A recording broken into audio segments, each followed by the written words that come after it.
ಲೇ ಇವ್ರ ಜೊತೆ ಎಷ್ಟ್ ದಿನ ಇಲ್ಲೇ ಇರ್ತೀಯ? ಬೆಂಗಳೂರಿಗೆ ಬರ್ಬೋದಲ್ವಾ? ಒಳ್ಳೆ ಕೆಲ್ಸ ಕೊಡಿಸ್ತೀನಿ. 70K ಇಂದ 1 lakh ಬರುತ್ತೆ.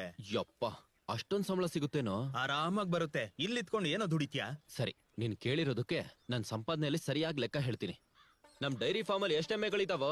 ಇವ್ರ ಲೆಕ್ಕ ಹಾಕಿಲ್ಲ ಅಂದ್ರೆ 20. ದಿನಕ್ಕೊಂದ್ ಎಮ್ಮೆ ಎಷ್ಟ್ ಲೀಟರ್ ಹಾಲು ಕೊಡುತ್ತೋ? ಒಂದ್ ಹೊತ್ತಿಗೆ 5 ಲೀಟರ್ ಅಂದ್ರೆ 2 ಹೊತ್ತು ಸೇರಿ 10 ಲೀಟರ್ ಕೊಡುತ್ತೆ ಯಜಮಾನ್ರೆ. ಅಂದ್ರೆ ದಿನಕ್ಕೆ 200 ಲೀಟರ್ ಹಾಲು ಕೊಡುತ್ತೆ. ನಾವು ಸ್ವಲ್ಪ ಜಾಸ್ತಿ ನಿಯತ್ತಾಗಿರೋದ್ರಿಂದ 20 ಲೀಟರ್ ನೀರ್ ಬೆರೆಸಿದ್ರು 220 ಲೀಟರ್. ಲೀಟ್ರಿಗೆ ಒಂದ್ 50 ರೂಪಾಯಿ ಇಟ್ರು 220 ಲೀಟರ್ಗೆ ಎಷ್ಟೋ? ಬೆಂಗಳೂರಿಂದ ಬಂದಿರೋ ಸಾಫ್ಟ್ವೇರ್ ಇಂಜಿನಿಯರ್ ಅಲ್ವಾ, ಅವನು ಹೇಳ್ತಾನೆ ಬಿಡು. ಎಷ್ಟಾಗುತ್ತೋ? 220 ಇಂಟು 50 ಅಂದ್ರೆ 30,000. ದಿನಕ್ಕೆ 15,000 ಅಂದ್ರೆ ತಿಂಗಳಿಗೆ ಎಷ್ಟು? ಹೇಳ. 5,30,000. ತಿಂಗಳಲ್ಲಿ ಎಲ್ಲಾ ಖರ್ಚುನು ತೆಗ್ದಾಕಿದ್ರು ಎಷ್ಟು ಉಳಿಯುತ್ತೆ? 2,50,000. ಇದು ನನ್ ಸಂಪಾದನೆ. ನೀನ್ ಹೇಳ್ದಾಗ ಸಿಟಿಗ್ ಬಂದೆ ಅನ್ಕೋ, ಅಲ್ಲಿ ರೆಂಟ್ ಕಟ್ಬೇಕು. ಅದೇ ಇಲ್ಲಿ ಓನ್ ಹೌಸ್.